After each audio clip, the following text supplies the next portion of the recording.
ဒီနှစ်နွေကမနစ်ကနွေထဲရန်ကိုပူနေပါပြီတနာတော့အဖြစ်အပူရန်လေးနဲ့ညလောက်လျှော်ပေးပါလား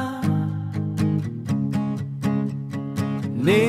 မင်းကြီးရဲ့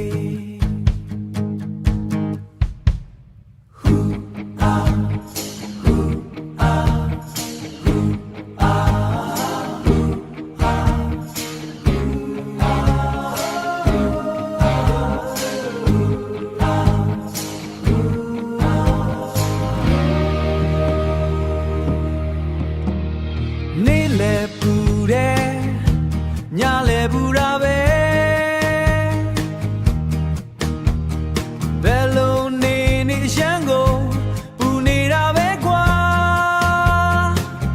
အေးချမ်းတဲ့မိုးရေလေးတစ်ပေါက်နဲ့ပေါလောက်ရွာသွန်ပေးပါမိုးမင်းကြီး